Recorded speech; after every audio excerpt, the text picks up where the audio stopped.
এই নির্বাচনকে আপনারা অংশগ্রহণমূলক নির্বাচন বলছেন কিনা, কারণ 8টি দল অংশ নিচ্ছে না, এক। আর দ্বিতীয় প্রশ্ন হচ্ছে, নানান জায়গায় নানান উসিলায় প্রার্থীদের মনোনয়নপত্র বাতিল হচ্ছে। ফরিদপুর 1 আসনে একজন প্রার্থীরও মনোনয়নপত্র গ্রহণ করা হয়নি, বাতিল করা হয়েছে। যারা বিরোধী রাজনীতি করে, জাতীয় পার্টির অনেকের, সিপিবির অনেকেরই প্রার্থী বাতিল করা হয়েছে। এই বিষয়ে নিয়ে আপনার কনসার্ন কিনা? আপনার এই প্রশ্নটা একটু অসম্পূর্ণ থেকে গেল। মানে অন্যায়ভাবে বাতিল করা হয়েছে যদি বলতেন তাহলে আমি একটু জবাব দিতে পারতাম আর কি। যদি ন্যায্য কারণে বাতিল হয় তো আপনি কাউকে দোষারোপ করতে পারেন না।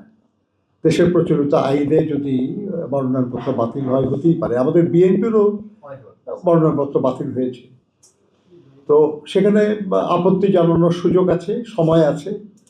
তারা নিশ্চয়ই আপত্তি জানাবেন এবং তার ভিত্তিতে হয়তো সিদ্ধান্ত পরিবর্তনও হতে পারে। তো আরেকটা হলো যেটা বলছেন অংশগ্রহণমূলক।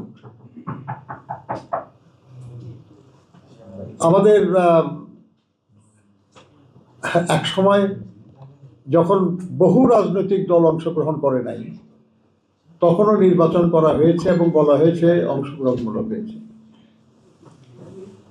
আমরা ওইভাবে বলতে চাই না, কিন্তু কিছু রাজনৈতিক দল তো আছে যাদের প্রতি জনগণের ক্ষোভ এবং ক্রোধ আছে।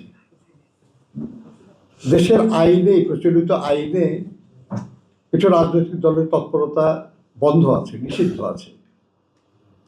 কাজে তারা তো নির্বাচনে অংশগ্রহণ করার আইনগত সুযোগ নাই।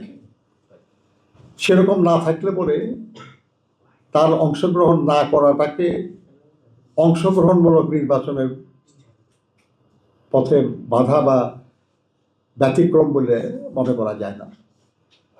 এর বাইরে যেসব দল যদি তারা নির্বাচন করতে না চায় তাহলে সেটা ভিন্ন কথা।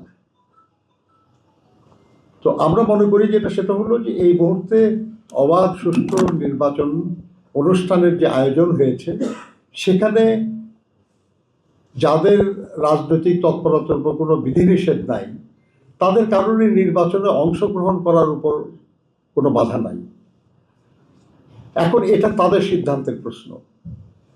যদি বাধা হতো তাহলে আমরা বলতে পারতাম যে নির্বাচনে কিছু দলকে বাইরে রেখে করার চেষ্টা করছে। বাধা না থাকার কারণে এই কথাটা আমরা বলতে পারছি না। এখন কোনো দল যদি স্বেচ্ছায় বলে যে আমি করবো না নির্বাচনে অংশগ্রহণ, সেটা তো কারো কিছু বলার সুযোগ নাই সেখানে আর কি। কাজে সেই জন্য আপনার কাছে বলছি যে অভিযোগটা যদি স্পষ্ট এবং স্পেসিফিক হয় তাহলে তার জবাব দেওয়ার চেষ্টা করা যেতে পারে। ধন্যবাদ।